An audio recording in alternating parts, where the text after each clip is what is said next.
Got to bed about 12:30 this morning, so that's not horrible. Some of our team was working later than that. So, well, good morning. The budget I signed last night builds on the historic investment we have made throughout our administration to help all Ohioans live up to their God-given potential. We've done things in this budget and in our previous 3 budgets that have never been done before in Ohio. With the help and support from the General Assembly, in this budget we've continued pushing the frontier further out as we invest significantly in the people of Ohio and in our communities throughout the state. This budget continues our historic investment in children, in mental health, in public safety, in our state parks, in our water, in our workforce, and in our future. Stronger, healthier families contribute to a stronger, healthier Ohio.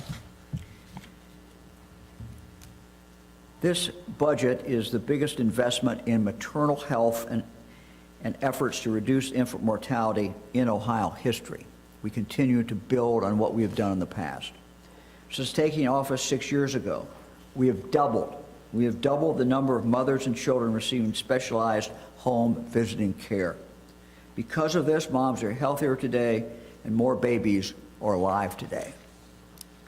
In this new budget, we will expand home visiting services to an additional 12,000 babies, an investment that will help make sure more babies reach their first birthday. Let me talk about child care. This budget continues the largest expansion of eligibility for child care in Ohio history, from 145% to 200% of the federal poverty level.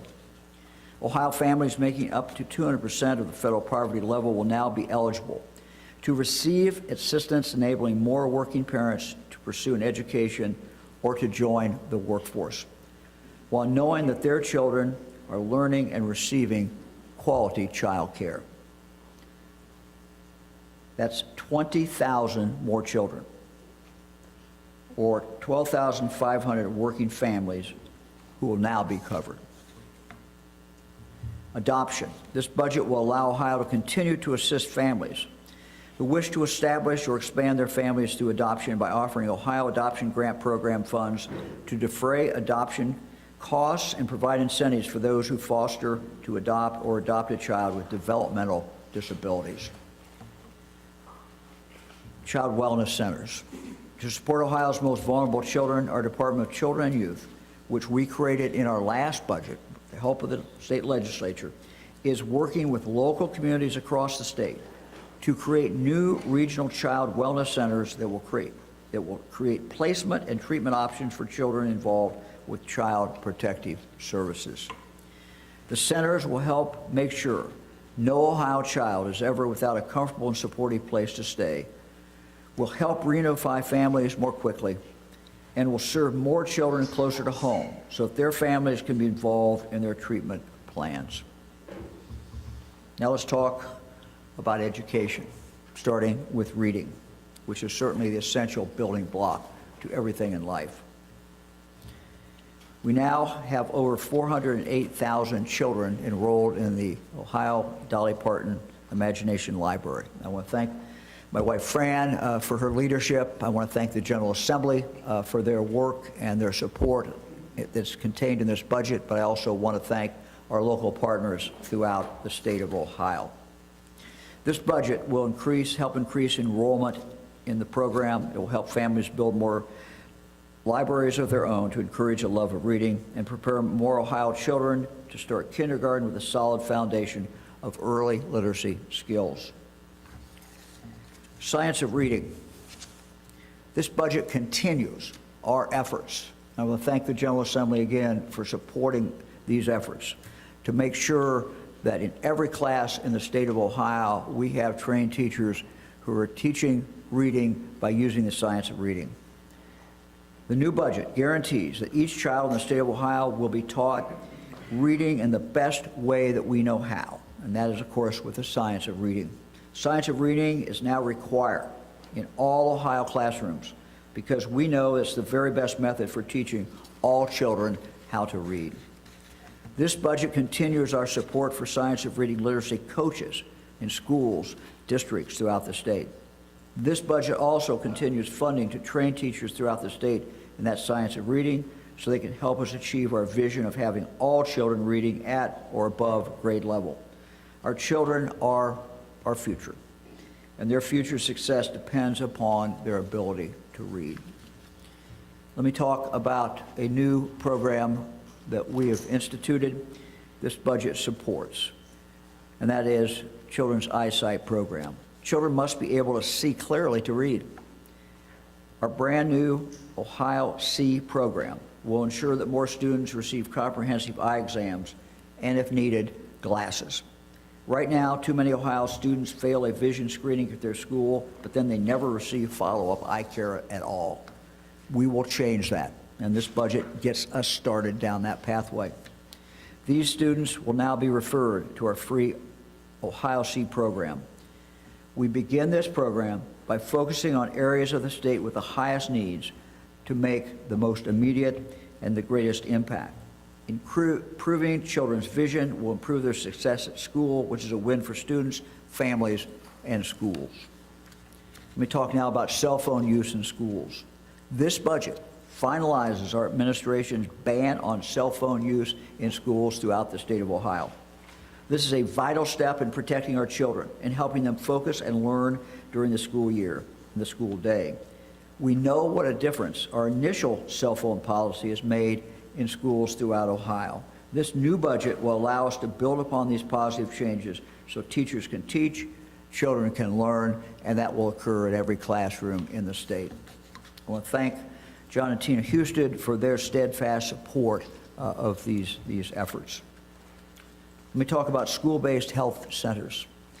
In our last budget, we made a priority to include funding for the creation of school-based healthcare centers, and in this budget, we continue that. We have continued to expand the number of these essential health centers across the state of Ohio. We're increasing the number of children who can receive healthcare services right in their own school. Last year alone, more than 23,000 Ohio students benefited from these centers, which also provide essential healthcare service, many of them to residents of that particular community. So it's not just for the children, it's also for the adults. Let me talk about something that parents worry about, and that is school bus safety. Children must be able to travel to school safely. This budget will create brand new grant opportunities for schools to make student bus transportation more safer.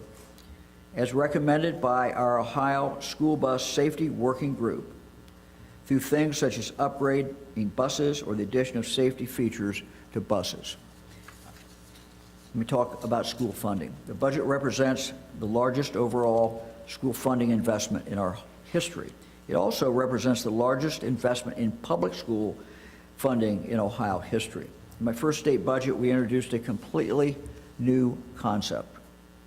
We set aside significant funds, millions and millions of dollars, so that each school district in the state of Ohio could focus on the health and wellness of their students, particularly focusing on their mental health.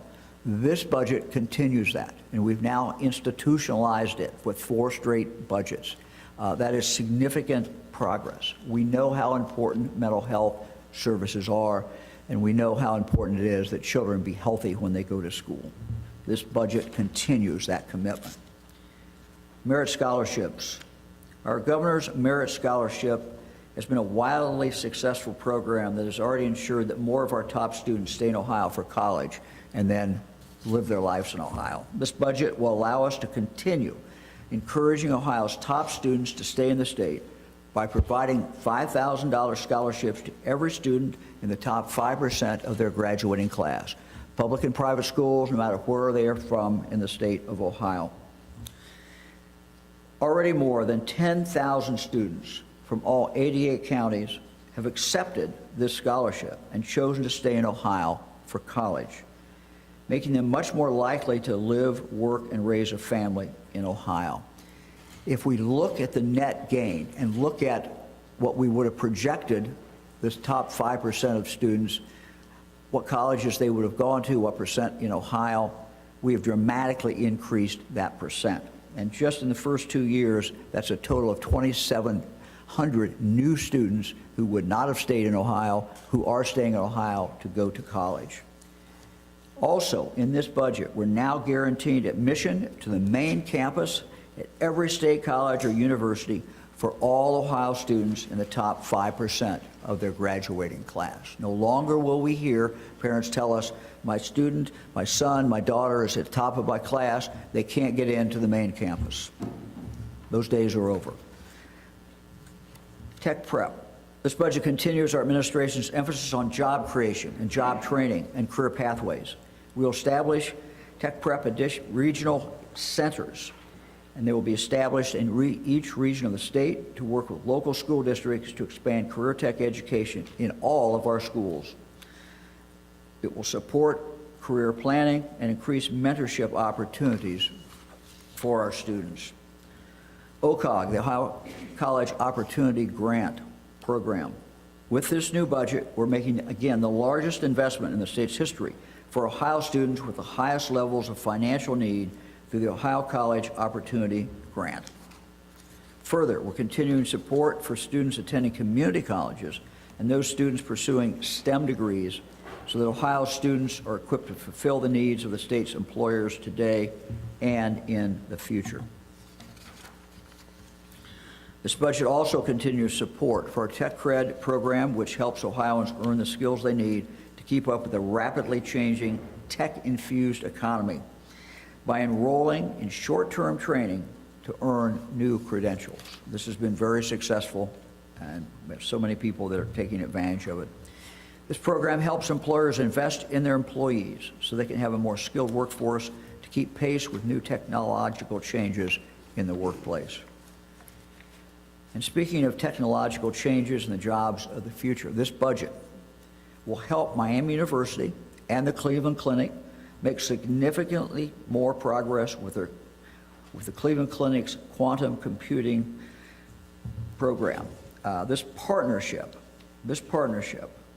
will train the next generation of talented students and future members of the workforce with expertise in using advanced computers to solve complex problems much, much faster. Ohio is already a leader in funding outcomes and successes based on the number of students completing courses, certificates, and degrees. In this budget, we take this one step further. Another crucial measure of success is the number of graduates who enter the workforce. And so this budget makes Ohio the first state in the nation to tie a significant portion of funding for colleges and universities to the number of graduates actually getting jobs. And we will measure that, and part of what the colleges will get will be based in money, will be based upon that. This means our colleges will be rewarded for delivering real results for students and families so more people realize their version of the American dream. As we invest in our workforce, we're also continuing to invest in economic development throughout the state. One of these investments is in our brownfield remediation program. Over the years, we've helped transform hundreds of unsafe, blighted, abandoned sites into new centers of economic opportunity across our state.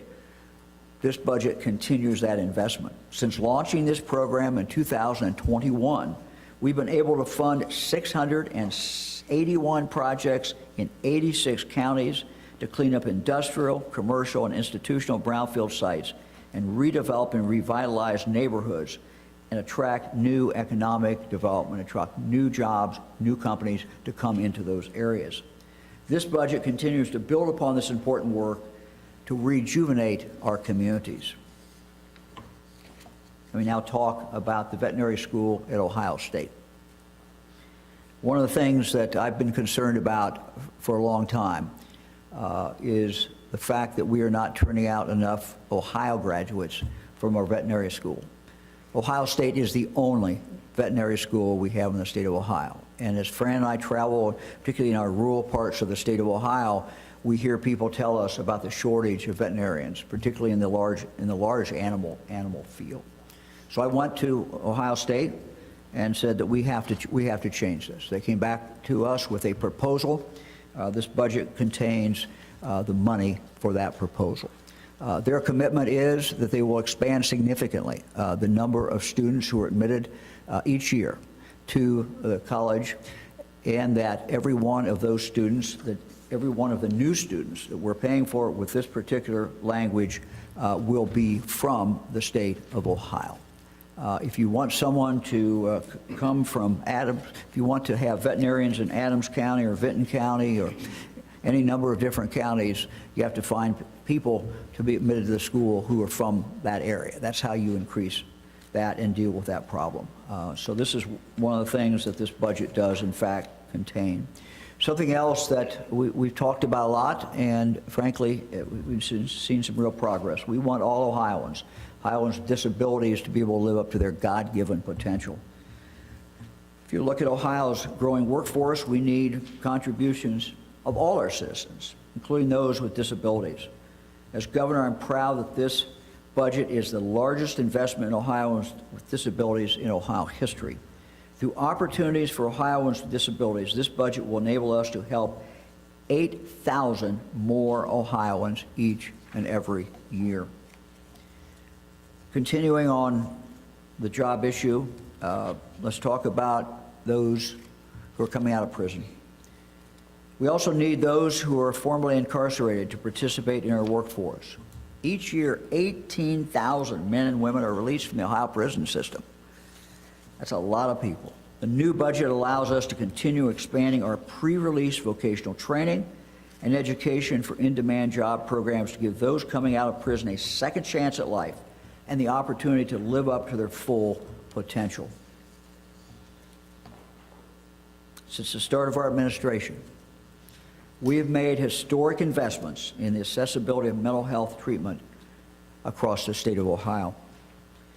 Reducing the stigma of mental health illness and providing treatment to anyone in crisis remains one of our absolute top priorities. Because of the help and support from the General Assembly, Ohio has become a national leader in addressing the mental health crisis. And this budget continues to expand our commitment to building a mental health system across the state of Ohio. Through this budget, we increase access to mental health services in our communities. 988 Crisis Hotline. As part of that effort, this budget invests in Ohio's 988 Crisis and Suicide Lifeline, which has received more than 560,000 communications from people in crisis since its inception. This budget ensures that more people will have the opportunity to find the help they need during a behavioral health crisis. Continuing on in the area of mental health. This budget increases our investment to expand youth mobile response and crisis stabilization services to all 88 counties. These services provide structured face-to-face behavioral health crisis intervention within 60 minutes after the call is placed, no matter where you live in the state of Ohio, for individuals under the age of 21. This is revolutionary. This program will bring relief to families who can now be assured that in the event of a behavioral health crisis, a single phone call means that help will soon be on the way. Let me now turn to public safety. The most important function of government is to protect its citizens. And throughout our administration, we've made extraordinary investments in state and local law enforcement and other programs to do just that. We are a local government state, and these investments are made to help our local law enforcement agencies. There's over 1,000 of them in the state of Ohio. This budget continues important funding for the Ohio Narcotics Intelligence Center, which has been vigilant in keeping dangerous drugs out of our neighborhoods and communities. We created this with the help of the legislature in 2019. And since then, state and local law enforcement have worked together to fight against drug trafficking through a comprehensive approach. This budget allows us to continue providing that help to local law enforcement. Continues more resources and education to our local law enforcement agencies to fight back against dangerous narcotics. Let me now turn to drivers' training.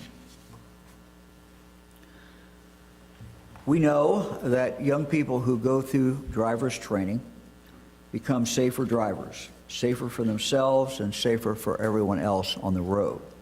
And that's not just true for young people, it's true for adults. In our last budget, we included funding to address barriers that we know keep kids from assessing driver's training through grants for low-income families. We continue that in this budget. We continue those grants. Additionally, we know that the most dangerous group of drivers on the road, for themselves and for others, are 18 and 19-year-olds. If we look at the bigger group, it's 18 to 25-year-old.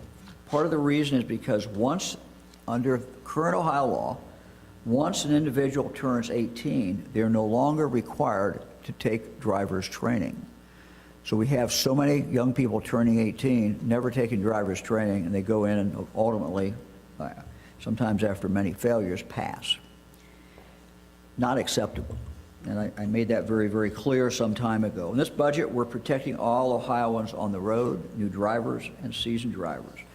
This budget requires all drivers under the age of 21 to go through driver's training. That is a big change. I thank the General Assembly for that. This not only protects young drivers, it also protects everyone on our streets and on our highways. School safety centers. When taking office in 2019, one of the first priorities was looking at how we can make our schools safer for our kids. What we found at the time was that there was no centralized entity in the state that schools could turn to. No group that was responsible for the safety of our children during the school day or helping the local schools deal with that. So we created the Ohio School Safety Center in 2019.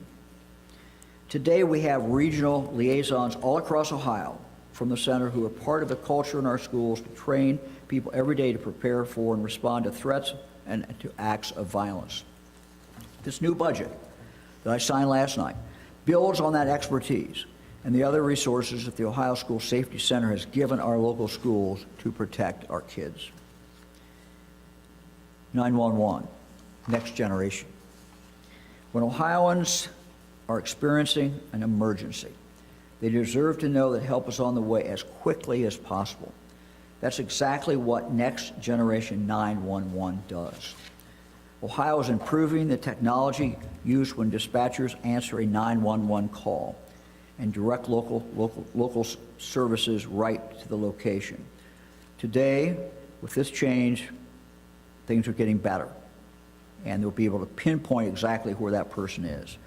Thanks to these upgrades, Ohioans will soon have modernized options to interact with 911, including via text message, smart watches, other wearable technology, home security systems, and vehicle systems as well. Big, big change. Dispatchers will be able to use exact GPS to pinpoint the location of callers. When dealing with emergencies, seconds count. And Next Generation 911 is saving those valuable seconds and precious lives. Now let me turn to how the budget helps protect Ohio's precious natural resources. H2 Ohio. We created H2 Ohio at the beginning of our administration, something brand new, to protect Lake Erie, to reduce harmful algae bloom, and improve water quality throughout the state. Through this program, we've invested more in water quality and protecting our water than any point in Ohio history. This was a brand new program. H2 Ohio is the first comprehensive effort of its kind in Ohio. We have seen promising outcomes. What started with a focus in Northwest Ohio has now been expanded statewide and includes Ohio's largest rivers. Today, more than 3,000 farmers in Northwest Ohio are following best practices on more than 2.2 million acres of farmland to reduce nutrient runoff. Prior to the creation of H2 Ohio, some communities did not have proper drinking water access. Today, many of those do, and we continue to work on that. H2 Ohio has removed lead pipes from over 183 daycares in Ohio and set the stage for a long-term solution to improving Ohio's water quality, one that Ohio individuals and families deserve. And I'll have more to talk about that in the future. Let me turn to our state parks. Our state parks, our natural areas, are the finest in the country. Our parks are better than they've ever been before because of the much-needed investment in infrastructure that has been made with the legislature's help over the last 6 years. Our newest state park, Great Council, which opened last year in Greene County, represents and preserves Ohio's Native American history and culture. And all of our state parks remain free, making us just one of 8 states in this country that doesn't charge an entry fee. So I'm very pleased that the budget continues these historic investments to continue protecting and improving Ohio's 76 state parks so that families can enjoy beautiful, safe, natural landscape for hiking, fishing, exploring, looking at birds, whatever they want to do, and be able to do that well into the future. Now let me talk about funding for Ohio's sports facilities. Thought I'd get your attention there for that one.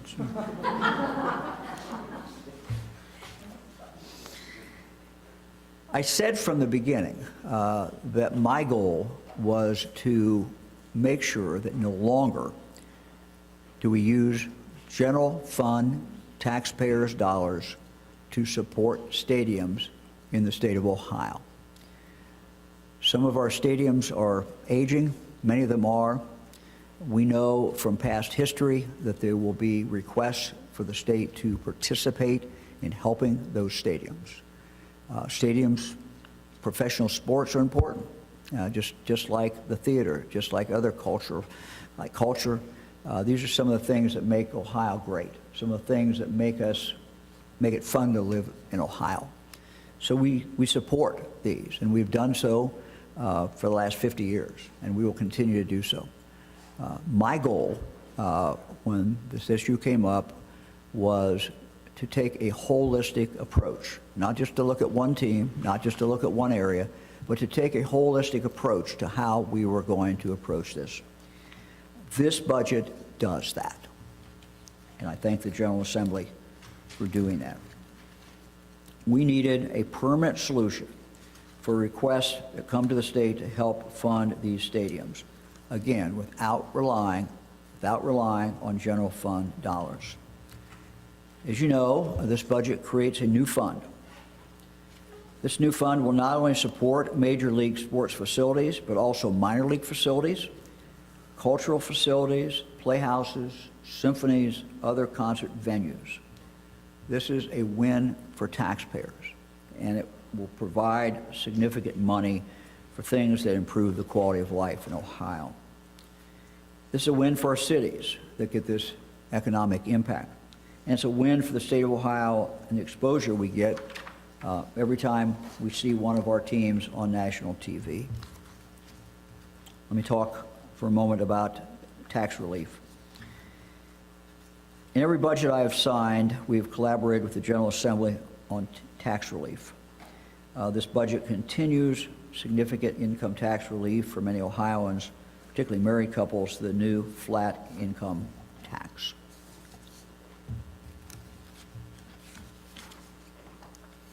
Let me now move to some of the vetoes that I issued, and I'm sure we'll get questions. There was language in the budget. Somebody fell down. There was language in the budget in regard to SNAP purchases. We deleted that. We intend, though, to make a request to the federal government. We want this, however, to be more targeted. We also were concerned, frankly, about some of the language in what was in the bill. The Ohio Department of Jobs and Family Services is now in the process of requesting a waiver from the federal government that would prevent the purchase of many sugar-sweetened beverages using SNAP. I support not using SNAP to purchase these beverages. However, the budget language would have brought an extra layer of complexity that could serve to delay the approval and implementation of the sugar-sweetened beverage waiver that we are in the process of trying to get. In addition to sending the waiver request, I'm appointing a working group to study this issue. We'll have more about that in the future. I also issued a veto of a provision that would have eliminated the continuous Medicaid enrollment of children under the age of 4. The continuous enrollment policy was approved by the General Assembly in my previous budget, and it's done through a federally approved waiver. We should not change that. We know that children who receive consistent primary care are able to have the best start in life. My veto will continue our administration's policy of supporting mothers, babies, young children in need in their most formative years. Let me turn to another veto involving South Bass Island State Park. This was about reimbursing local first responding agencies for runs at South Bass Island State Park. I issued this veto because I believe we must take a more holistic approach to this issue.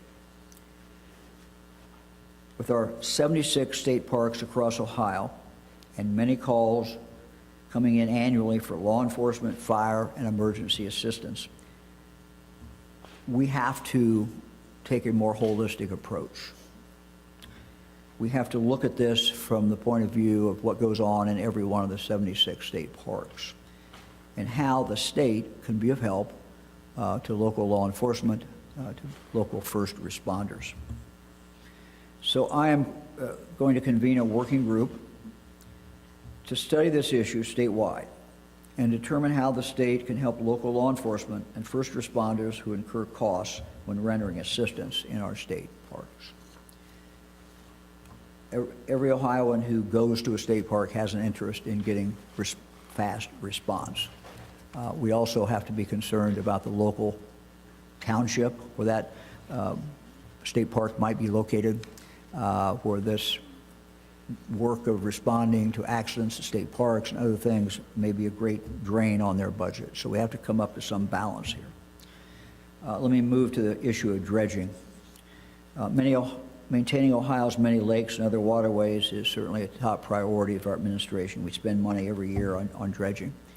Last night, I vetoed a provision related to dredging 3 lakes because an earmark mandating these projects would have restricted the funding we use for our state parks.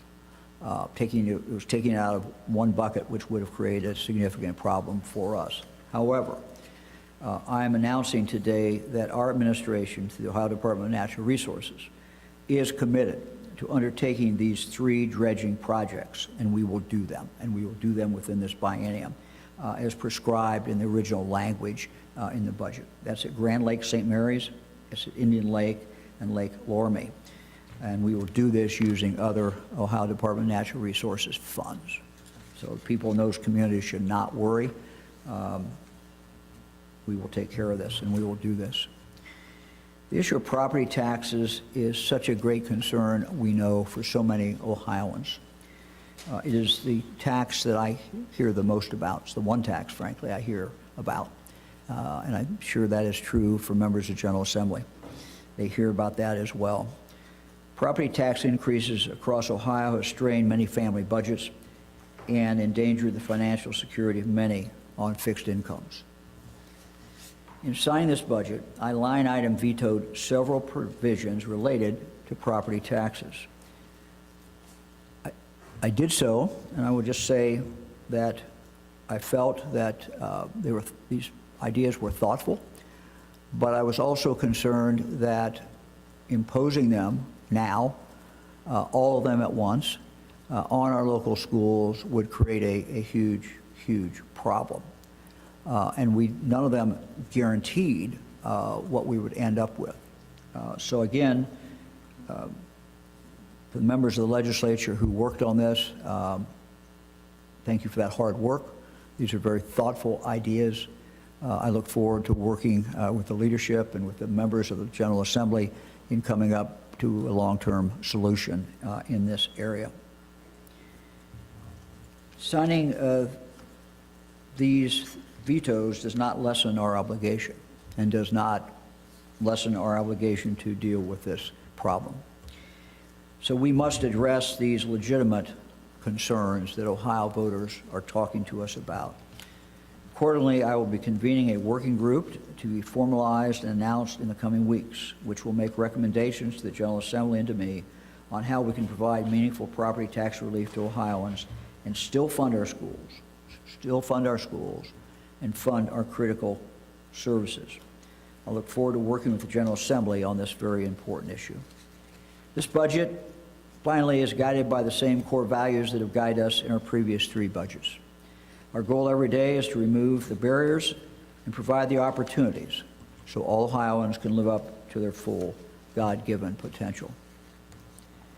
Governing is about priorities, and that is why we have focused on our past 4 budgets and on this budget, on what matters most: our children, our families, jobs, workforce, strengthening our communities so that all Ohioans, no matter what age, can continue to thrive. This budget helps us achieve these goals. I thank the General Assembly for their work in regard to this and to working with us on this. We're happy to take questions. The General Assembly has their own study committee, and they came out with dozens of recommendations for property tax relief at the start of this year. It's been an ongoing issue for 2+ years now. Why do you think another working group is needed? Well, I think another working, we have to do it. I think that, after hearing from many Ohioans, I felt that the provisions in this budget would put an undue, very abrupt, create a significant problem for our local school districts. And we have to find solutions to our property tax problem. But look, I'm an optimist. But as I looked at those and imposing those right away in this budget, all of them, I felt that this was not going to be good for our students. Ultimately, the only thing that matters is our students, and I felt that created a real problem. You signed the flat tax, which, to make up for it, cut a lot of social services that benefit people who are primarily lower income. When you say that you want everyone to thrive in Ohio, why sign a tax cut that benefits the wealthiest? Well, I won't accept all your premises there to start with, but the question is why I signed it. The answer is I can count. Meaning? I can count votes in the General Assembly.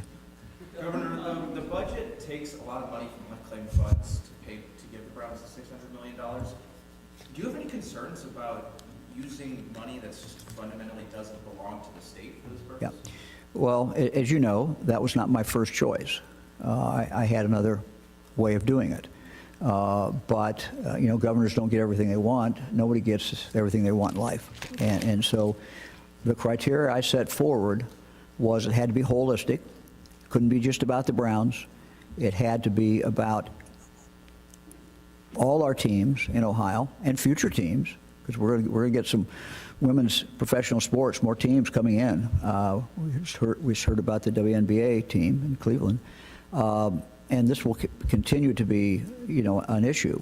So my criteria is it had to be holistic, it had to be universal, but it also would not spend money out of the general fund that directly competes with education, directly competes with mental health. Stadiums should not compete with mental health. Stadiums should not compete with education. And so this budget, while it didn't do it the way I originally designed it, does that. And that was those two things were my first priorities. Did you have any misgivings initially? Did it take some convincing, some dark nights of the soul to get there, or was it sort of like once you saw it, okay, this would work? Well, we all are invested in our own ideas, and our own thoughts and how we want to do things. But what I try to keep in mind is what the end game is, and what I always try to analyze when I'm in a dispute with anyone, or not a dispute, but a conversation with anyone. We're talking about how to do things different ways. What's important to me? What do I think is the most core values here? And to me, the biggest objectives were no taxpayers' dollars used for this in the sense of nothing coming out of the general fund, nothing competing against education, and you couldn't just be about the Browns. It had to be a universal.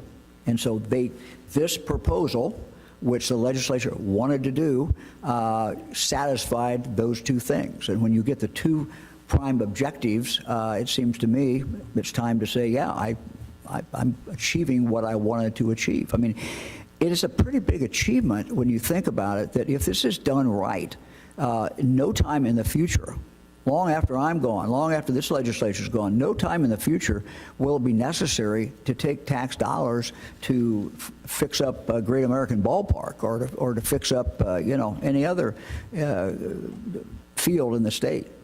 And it's going to also provide money for cultural activities as well. So, look, it wasn't my choice of where to take the money, but I achieved the two objectives that I thought were the most important. Brown's provisions, Governor, regarding altering the state's Art Model law, as well as changing Tioga County syntax to make sure the Browns keep their share of the money. Yeah, well, as far as the Model law, I obviously, as Attorney General, used that law in regard to the crew. I think if the language would have abolished the Model law, I would have vetoed it. It didn't abolish it. What it did say is if as long as that team was staying in Ohio, then it didn't apply. That team's going out of Ohio. And so we, I think, in the state have to be somewhat neutral between things going back and forth between cities. So that fit that criteria for me. That was a difference in there. As far as the syntax, these are difficult things, but this money historically has been used, and you can divide that money up. So we'll see what the voters want to do. Governor, can you give us your thought process on vetoing the parts with the library and the LGBTQ+ materials? Sure. I mean, look, we heard from a lot of librarians, heard from a lot of different people. I thought that it was not workable. I think as parents or grandparents, no one wants their child to have a book or something that is inappropriate, something that is obscene. But I just felt that the language simply just did not work. Because it goes really to, it doesn't just say book, it goes to content, and it goes to material content within any kind of book. I just don't think it works very well.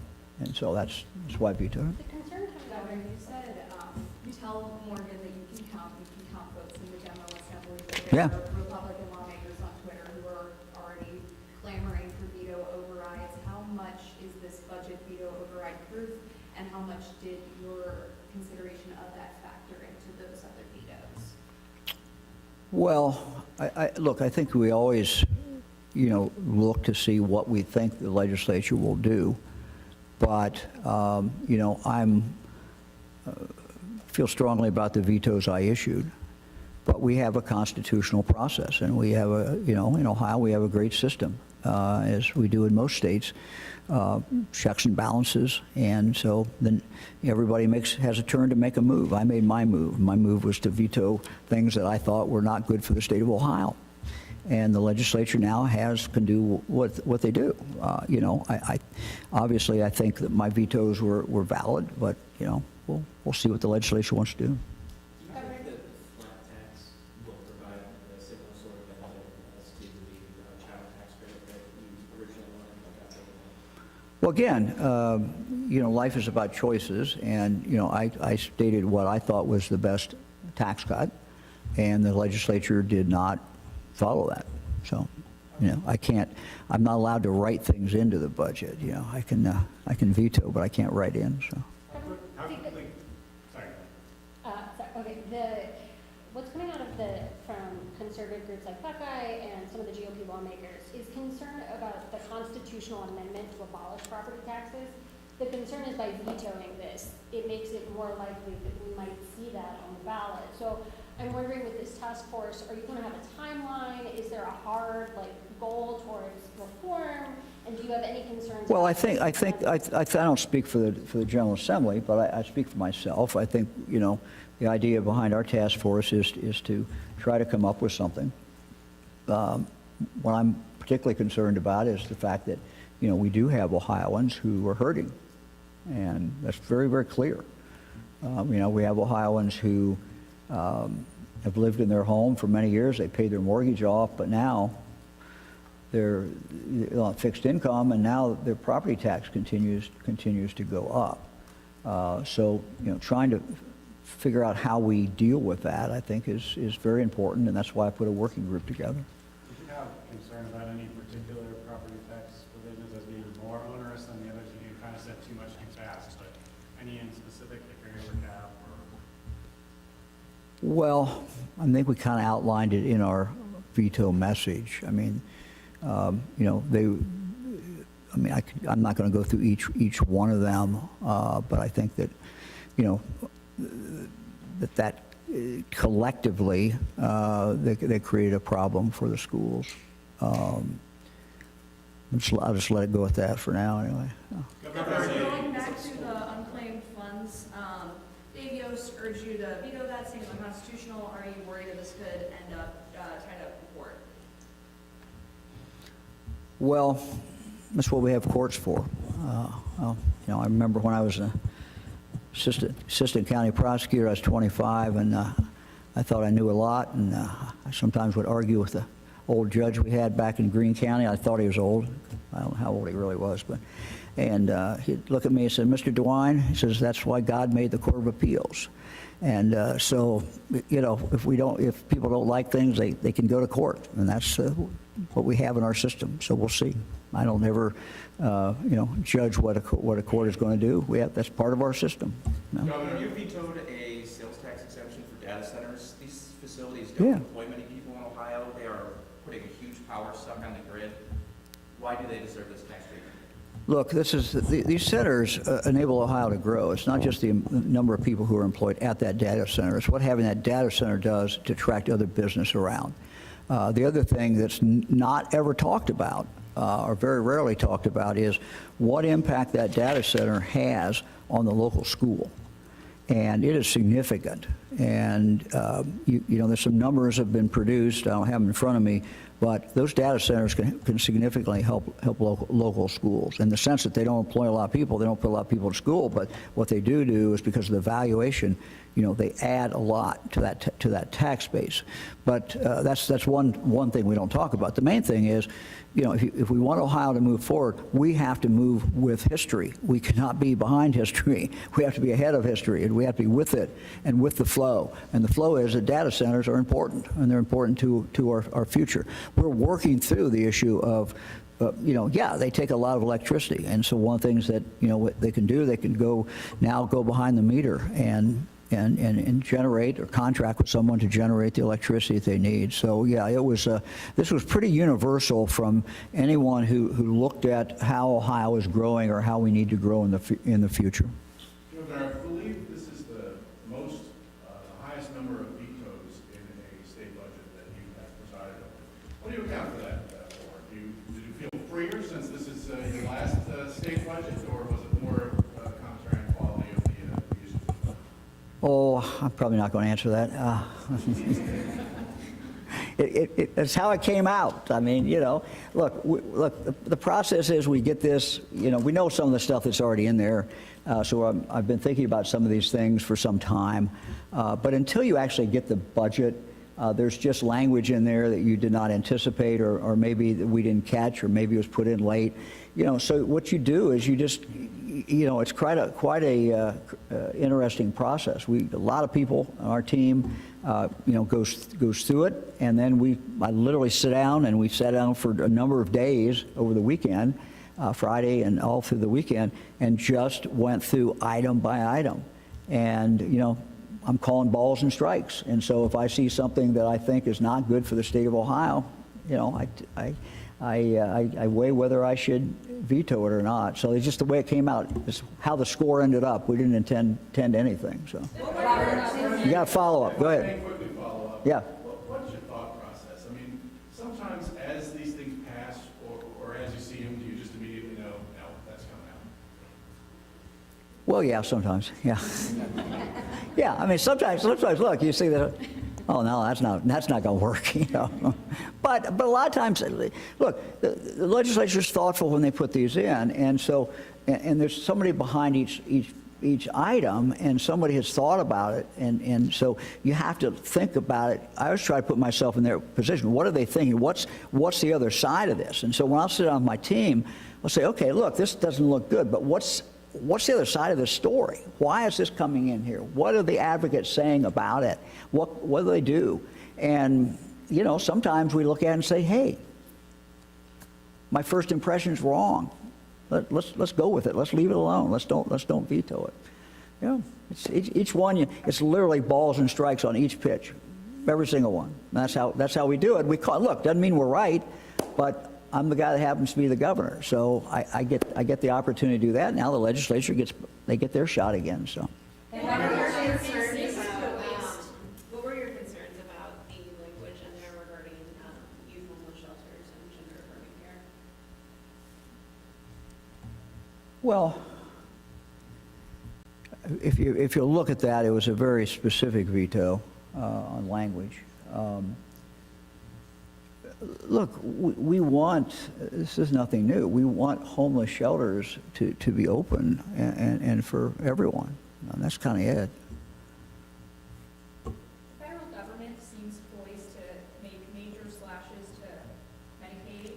When it comes to your signing, you signed a provision that could immediately, if the federal government does something, could immediately take about 800,000 Ohioans out of their health insurance. What does this say to those people? Well, let me answer it this way. You know, I had the opportunity to appoint John Husted to the United States Senate. He is someone who has a deep background in understanding Medicaid. Doesn't mean he gets everything he wants. I don't either. None of us do. But, you know, I just want to thank him for his work on the bill that's taking place right now. So, you know, look, we want to be able to continue coverage. We hope we can continue coverage.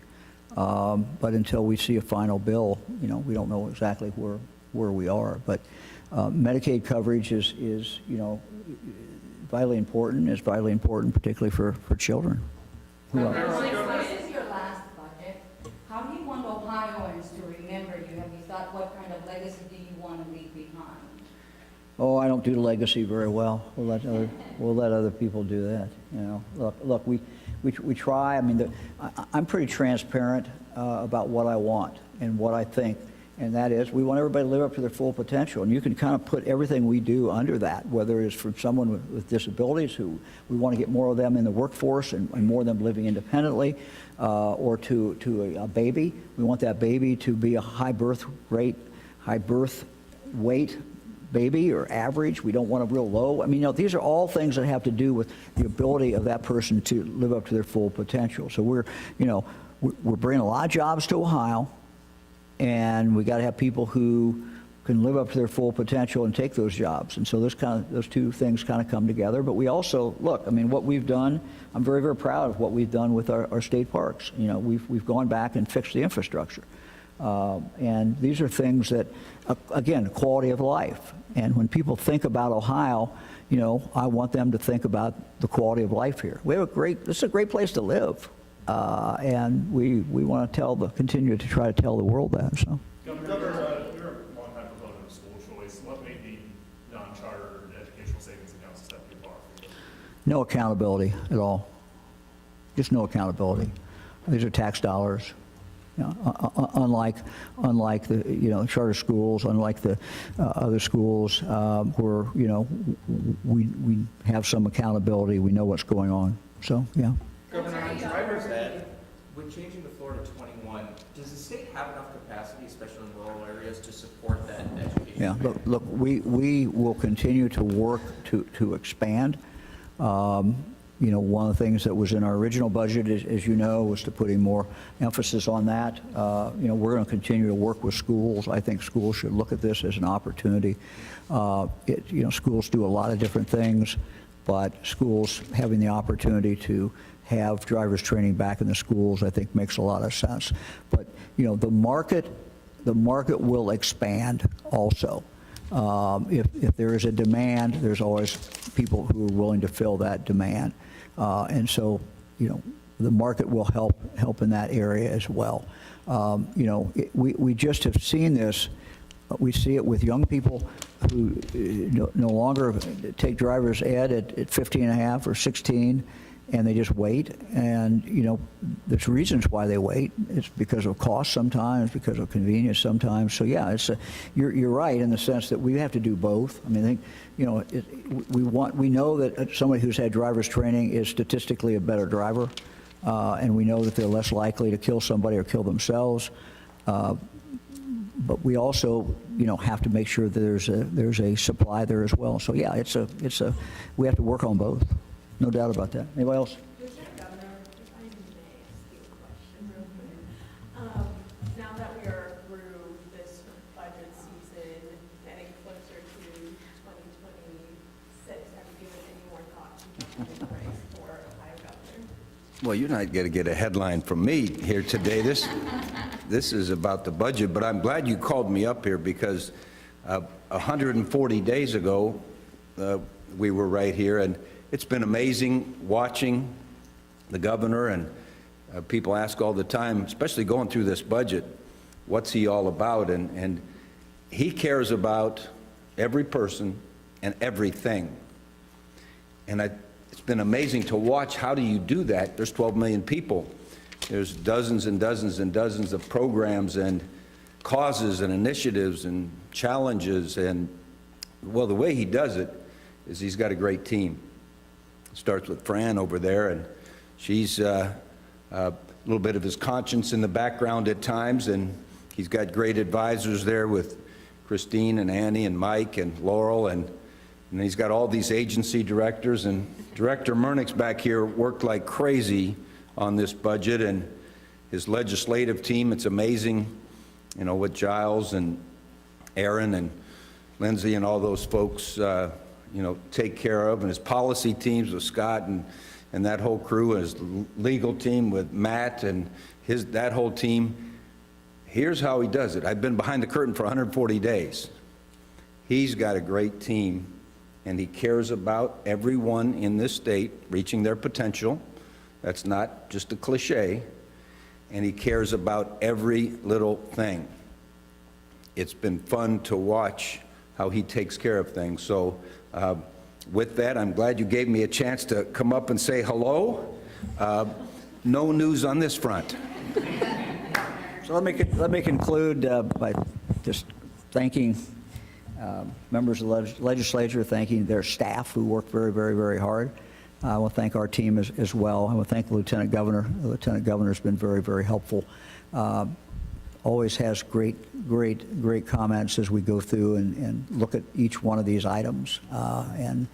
It's some of these are not easy, but again, we try to do our best and kind of call it like we see it. Governor, one more. You get the last one.